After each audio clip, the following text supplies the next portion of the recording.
Roster turnaround in the NBA is at an all-time high, and every single day I wrestle with myself trying to figure out if I really like it or do I hate it? Because listen, there are some things to like. It seems like every single season there's this new hot commodity. The Cavaliers got Donovan Mitchell. The Timberwolves got Rudy Gobert. These are exciting things.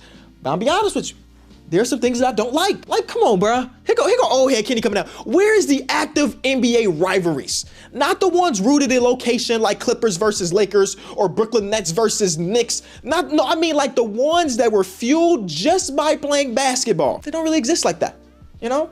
Trae Young versus Knicks, it was one playoff series. You know what I'm saying? Yeah, they booing, but that's not even real rivalry because we've only seen one series of that. I guess 76er fans and Boston Celtics fans hate each other. That's probably a good one, but we don't have a ton of active rivalries. And don't hit me with Warriors versus Grizzlies. That's a baby rivalry. It's been like 2 months. No, but you know what rivalry had potential to be great but has not lived up to it?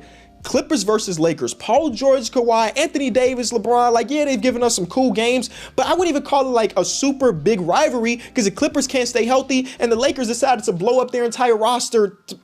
I'm not talking about it.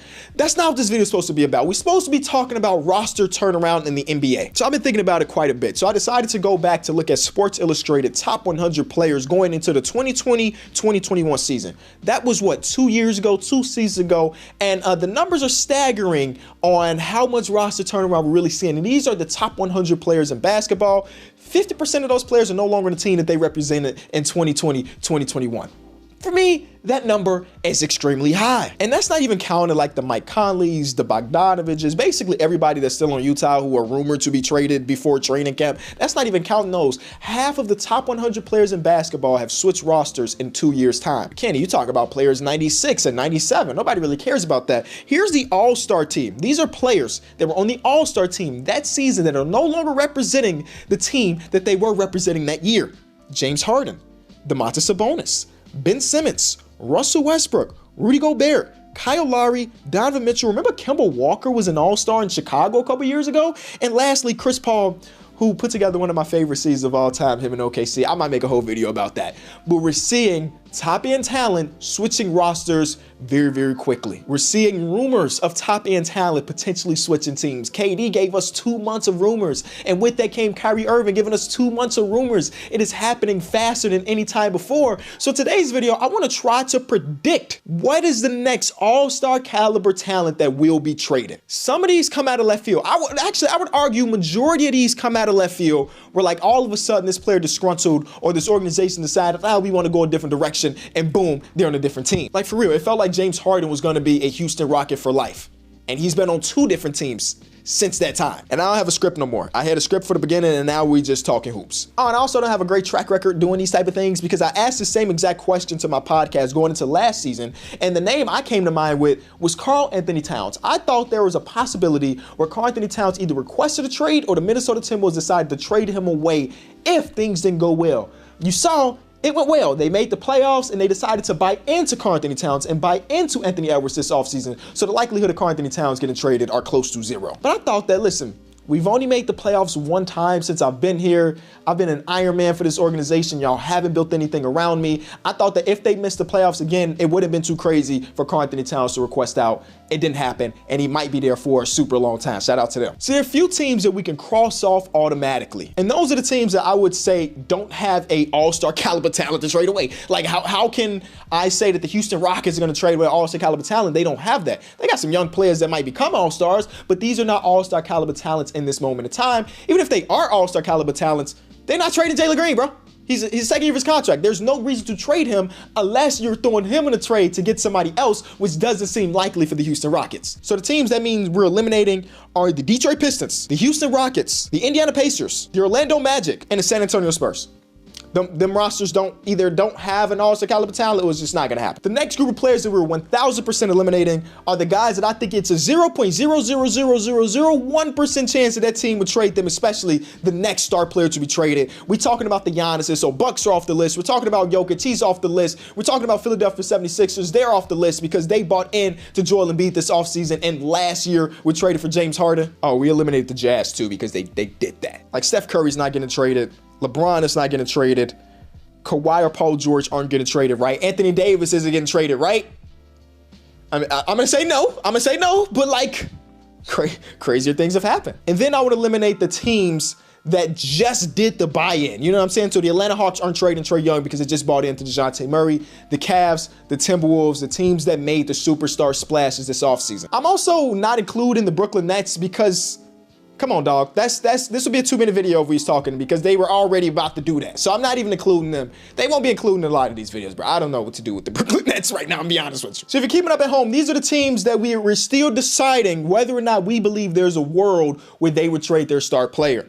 Wizards, Raptors, Kings, Blazers, Suns, Knicks, Heat, Bulls, Celtics, Hornets, and Thunder. Okay, immediately I kind of want to take off the Miami Heat because I personally believe if they are going to trade one of their star players, and I'm considering Bam a star player in this circumstances, if they're trading Bam, they're trading up to Bam, you know what I'm saying? Up from Bam. They're throwing him in a trade to get a superstar player, not trading him away because they want to hit a reset. And Jimmy Butler feels like he's going to be a Miami Heat heater. He's going to be a Heat for the rest of his career. That's just what it feels like. But again, I said the same thing about Harden. So, I mean, I don't really know. I think a lot of people would look at the OKC Thunder because after the New York Knicks struck out on Donovan Mitchell, there is a report that they have shifted gears on the next potential disgruntled star. And Shai Gilgeous-Alexander was the thumbnail, and people speculating he might be it. And me and my guys had this conversation on how long do we believe the OKC Thunder can convince Shai to go through this rebuild. Because if you don't know, the first couple years of Shai Gilgeous-Alexander's career, he was a playoff player as a rookie with the Clippers. He was a part of that one team that was down by like 36 points and ended up winning the game.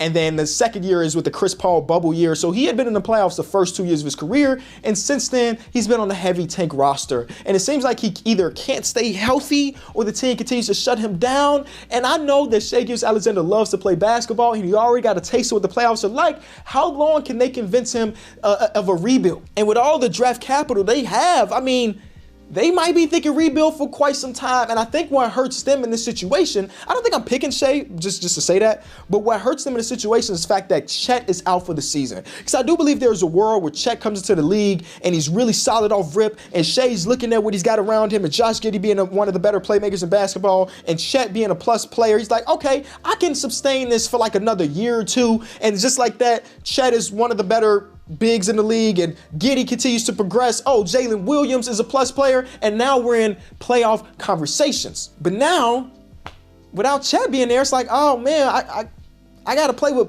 Bazley full time. No disrespect to Darius Bazley, but like, there's levels to this. You know what I'm saying? There's levels of excitement between playing with Darius Bazley and playing with Chet Holmgren. It's simple. I'm hoping it's not really the case for OKC because it seems like they've been through a lot and they would hate to have to trade another promising young player. But I don't feel like it's out of the realm of possibility that he could be the next star, all-star caliber talent to be traded. The Washington Wizards gave Bradley Beal a no-trade clause, so maybe he's not next either. No trade clause on Bradley Beal is insane. There's not a lot of people in recent NBA history to get a no trade clause. Bradley Beal did that. I mean, he means a lot for the city. You know what I'm saying? He raised his family there, so I understand wanting to buckle down. But no trade clause blows my mind. Toronto Raptors is an interesting one. They struggled to come out the gate and then ended up being a playoff team. And second half of the season, they were amazing. Fred VanVleet made an all-star appearance, but I still consider Pascal Siakam the best player on the roster right now. So when I'm talking about potentially trading your star, I'm not looking at Fred. I'm more looking at Pascal Siakam. I think it really depends on how this season goes.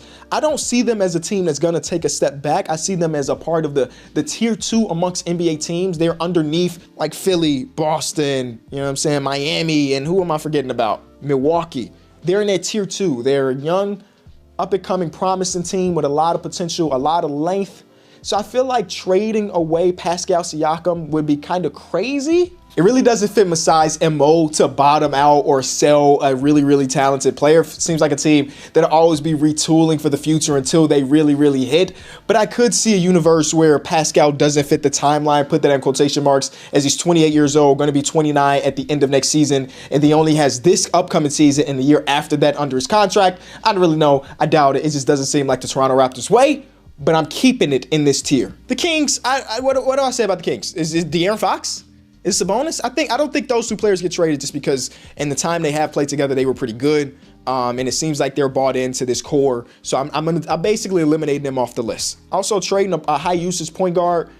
that has been shown that he needs the ball a ton, it's not going to be a lot of teams that's going to be extremely interested in that, especially at like a trade deadline. You know what I'm saying? That's like a move you make in the offseason. Now we can work around. The Blazers are still a really, really interesting team, but Dame also signed an extension this offseason, so it's probably out of the window. If they didn't trade Dame last season or 2 seasons ago, it feels like it's not going to happen. They've messed up the highest amount of value you can get for Dame, and they actually built a what seems like competent roster around him, at least in the starting lineup. I really like their starting 5. So I'm going to take them off the list for now because Dame wants to be a Portland Trailblazer lifer. I'm eliminating the Phoenix Suns too because the more I think about it, the more it doesn't make sense for them to potentially trade Devin Booker or Chris Paul because those are the 2 star players I'm even thinking about. Devin Booker is going to be there for some time. I don't see a world where he requests out. And then if they do trade Chris Paul, what the heck is a Chris Paul market at this age? And if you are trading Chris Paul, who's stepping in? It's not like you got a young up-and-coming point guard coming off the bench that we trust. Nah, I'm taking them off the list. They're not going to be the next team. The Bulls extended Zach LaVine. You know, they extended Zach LaVine, DeMar DeRozan still. I don't think they're going to be the next team. I think we're going to make an entire Bulls video in a couple days. I know a lot of y'all might not be excited about that, but I'm taking the Bulls off. The Celtics have thrown Jaylen Brown's name into what seems like every single big-time trade imaginable. But if you're trading Jaylen Brown, you're not trading for a reset. You're not trading for 3 first-round picks and 2 swaps. That's not the navigation where you're going to go. If you're trading Jaylen Brown, you're trying to get Kevin Durant. You're trying to get one of the top 10 players in basketball. And because of that, I'm going to say that Jaylen Brown is not going to get traded, but I wouldn't close the window completely on him going to a different team in free agency. That's all I'm saying. The Hornets have LaMelo Ball. And LaMelo Ball is going into what, year number 3 at this point. He's already made an all-star appearance. He's an absolute stud. But I think LaMelo walks into training camp this season, look at his roster, be like, God damn. You know, God. Mason, you still here? You know, Mason Plumlee's still here. The only thing that's holding me back from picking them, definitely picking LaMelo Ball, definitely, is that he's still on his rookie contract, and it's very rare we see an all-star caliber player that's on their rookie deal get moved, because what is the reason for it? LaMelo Ball has 0 leverage if he decides to go to Michael Jordan and say, I want out. If anything, he goes to Michael Jordan and say, hey, where's my goddamn help? You saw what the Cavs gave for Donovan Mitchell. We could have did that exact same thing. Legit. They could have done a similar package to what the Cavaliers did, but they didn't. They said they were interested. They didn't do it. So if I'm LaMelo Ball, I'm looking at Terry Rozier and be like, Terry Rozier's a good player. I like Terry Rozier. Gordon Hayward, a good player. I like Gordon Hayward. That don't excite me. We've been in the play-in 2 different years. We lost by a combined points of like 80 points. You know, I'm ready to hit the next step. It's year 3. I'm ready to hit the next step. I'm looking at all of my peers around me, and they're doing real things. Like Anthony Edwards has been in the playoffs, and he was an absolute stud there. Same thing about James Wiseman. Brother got a ring. He's got jewelry. Okay, but nobody after LaMelo has done anything, so. That's the bad part. The LaMelo thing is really unrealistic. It's just me thinking aloud because it will be completely unprecedented. I just remember last season, people speculated whether or not Zion would take his rookie extension. Oh, is he unhappy? And the first minute he could sign that contract, he did. And I would guess LaMelo Ball is in the same camp because that's a lot of money to pass up on. Realistically, it usually takes some time for a top 3 overall picks team to make the playoffs. Usually there's a reason why that team had the 3rd overall pick. It's because they're bad. And the Charlotte Hornets are kind of that. But losing Miles Bridges and not replacing him or getting a center that can do anything definitely hurts. But LaMelo's not going anywhere, let's be real. You could go the route of the Golden State Warriors because they're about to be super expensive. That's no fun, though. But you got Klay, you got Wiggs, you got Draymond. Jordan Poole is going to be up for an extension. Draymond Green is up for an extension. It's not likely that they're able to pay all of those people, but like the likelihood of that happening in season is extremely low, in my opinion. Could we be at a point that the all-star caliber trade is not going to happen? I went on to Twitter to ask y'all, what do you think? Nobody kept it serious. Nobody gave me a legitimate answer. It was, oh, ha, ha, ha. I want this player to come to my team, which makes sense. Twitter is for jokes. Yeah, that's it. I didn't really even say anything in this video. I was just rambling.